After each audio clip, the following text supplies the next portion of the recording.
Welcome to Leading in Luxury, the podcast where we dive deep into the strategies and stories shaping the boutique and luxury hospitality industry. I'm your host, Daniel Renna.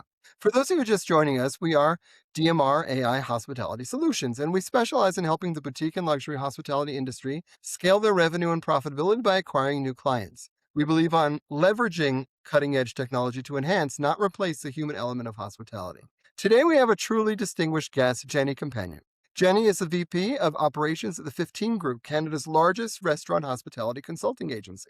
With a background as a general manager in major food groups, Jenny now oversees both operational consulting, helping restaurants with everything from concept creation and financial modeling to recruitment and training, and comprehensive bookkeeping services. She brings a wealth of practical expertise on what it takes to build and sustain a profitable hospitality business, emphasizing that it's fundamentally a people business. Jenny, it's a pleasure to have you. Thank you for having me. I'm excited to be here. Absolutely. Your journey from restaurant operations to leading a major consulting firm is fascinating. Can you start by telling us about the 15 Group, the range of services you offer, and what inspired you to dedicate your career to helping restaurants thrive? Yeah, thank you. The 15 Group is a really interesting restaurant consulting agency. We work worldwide, but primarily in Canada, and we offer a variety of services to restaurants or people who want to get into the hospitality business because we build it with a foundation of understanding how these operations work, fiscal responsibility. So whether it's doing business plans or creating a new concept to working with an existing restaurant, we take it from the perspective that we want to also ensure that something we're creating can be profitable. So, when we look at something new, if it's a great idea you have or a great menu, we want to also evaluate it from the cost of goods perspective or the people perspective, or does the rent make sense?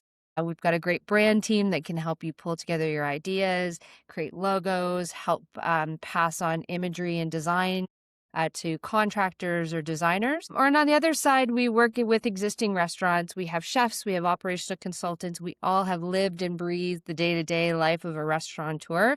And so we understand what it means to open those doors every day, how to schedule your staff. Like you said, I believe we're in the people business more than the food business a lot of times. So what does that mean to take care of a guest, take care of your employees? And then we also have a whole team of bookkeepers. So we do financial reportings for restaurants in Canada, and we look at it from a very different perspective, not just what you spent this month, but what does that cost equate to as a percentage of your sales? So food cost to food sales, labor broken out by category so you really understand your fixed and variable expenses, and provide insights to those restaurateurs on what their business health looks like. So a lot of things we do here. That's an incredibly comprehensive suite of services, covering every aspect of a restaurant's lifestyle cycle, from startup to profitability. Your emphasis on the people business and the bottom line truly resonates. So you've seen countless restaurants, from food trucks to luxury hotels, either succeed or struggle. What are the most common pitfalls you observe in restaurant operations that prevent them from achieving profitability, even if they have great food and service? And conversely, what are the 2 to 3 non-negotiable operational systems or metrics that you advise your clients to focus on to ensure financial health and sustainable growth? Yeah, well, a lot of times what we find profitability and success comes from preparedness, financial preparedness, really understanding the ins and outs of their business. We find that you may have really great top line sales, but often they'll tell us a chef hasn't written a recipe, or they haven't taken that recipe and translated it into the metrics that tell them what their margins are, what their food cost is. And a lot of times they'll decide, I think this dish should cost X, but without really knowing what it costs them and what that margin that they're making is. Does it make sense? And then, conversely, taking that information and training their staff properly. Does your staff execute that dish the same way every time? Do they measure every ingredient so you know that what you're putting on the plate always has the same cost? So we find that those pieces are such a fundamental piece that a lot of even very successful businesses in sales don't have as part of their operational tools. The other side of it, and the piece I really speak a lot to, is around labor cost control, and everywhere has got labor challenges. But a lot of times businesses will, wash, rinse, repeat, I say, with their schedule. They use the same template, they put up the same schedule every week, but they don't necessarily look at how that schedule performs, what it costs them. So we really get into working with restaurateurs or managers on what does your week look like? Start with a sales forecast, build those forecasts, and then against it, know what those costs are going to be ahead of time, opposed to trying to catch up later. And for us, it really is implementing things like a budget, setting targets, food cost target. What's your labor target? Are you writing recipes and costs that match that food cost target? Are you measuring your cost of goods with an inventory control? So utilizing it, opening and closing inventory values when you do a P&L, and then using good scheduling software that lets you forecast your sales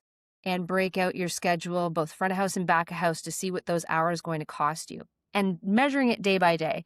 So those are the two biggest fun areas we find: food, liquor, wine, and beer as well, but food and people. And if you aren't using a good tool to plan ahead and then measure it, it's going to be a challenge. And that totally makes sense. I mean, those insights into financial discipline and operational clarity are invaluable. It's clear that passion for food needs to be matched by business acumen. So you've highlighted that the hospitality industry, particularly in Canada, has faced significant labor shortages and challenges in attracting and retaining talent, especially post-COVID.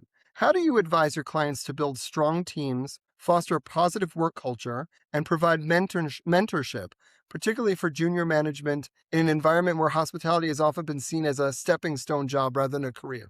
Yeah, it's so important to create a great environment that people want to work in. We often talk about starting with a good training program. I think helping someone feel welcomed into an environment, good orientations, but good training sets them up for success. And there's a real value people see coming from an owner, operator, or business when they know that they're being invested in.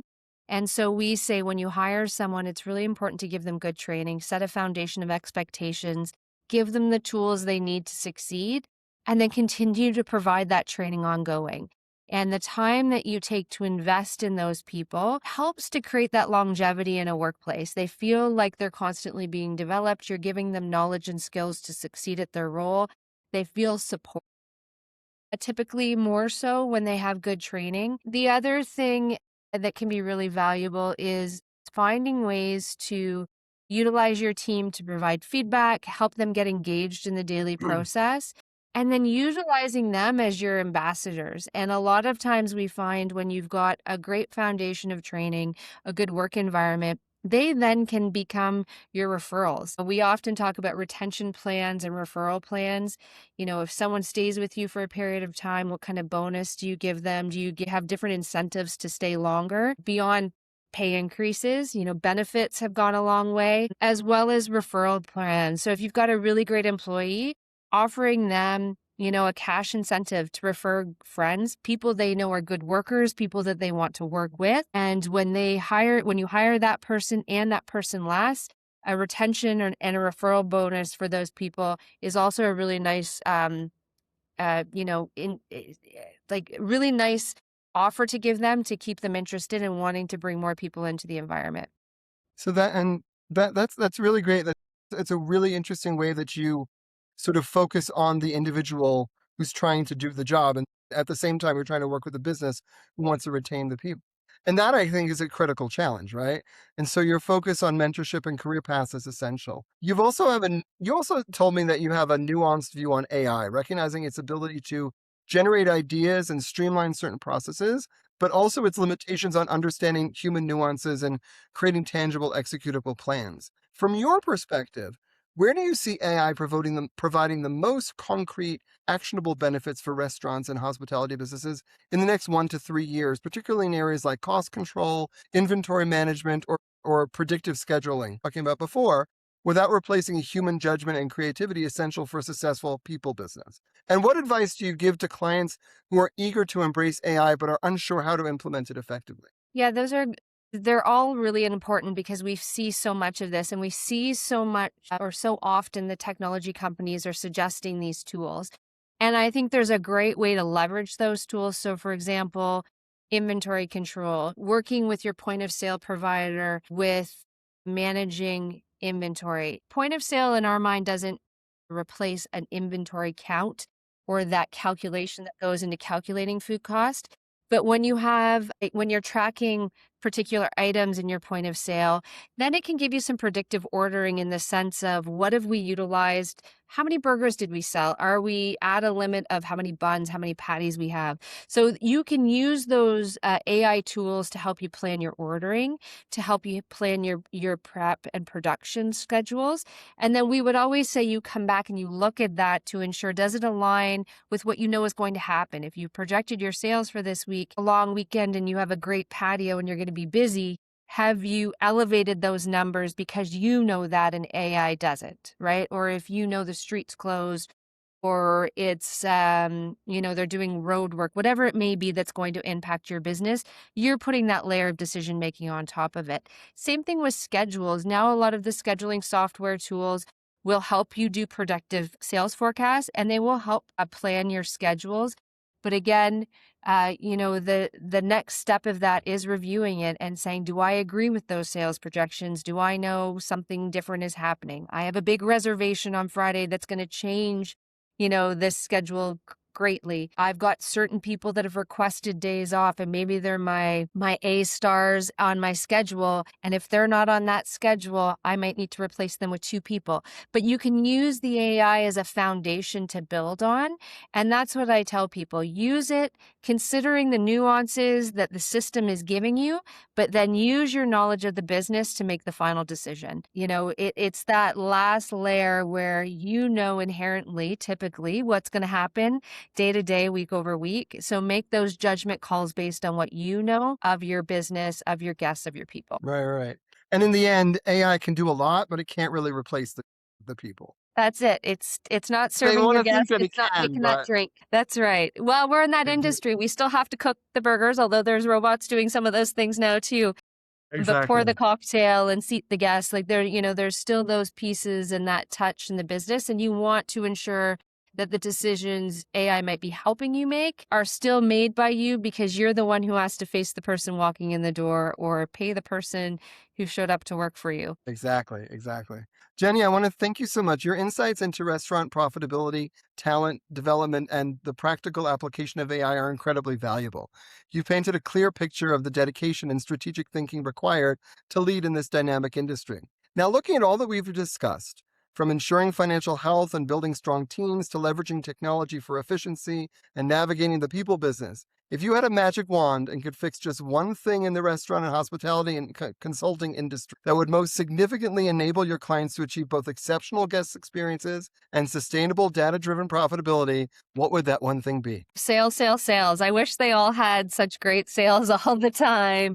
No uncertainty on, the markets and, cost of goods. It's challenge, right? And I think the other thing is, one of the things I wish that the consumer had awareness of what's happening behind the scenes. I think that's often a challenge because there's so many things happening and that are impacting menu pricing and hours of operation and all those bits and pieces that come into the day-to-day, that you wish that everyone could kind of see behind the glass every once in a while and know, how hard this industry is.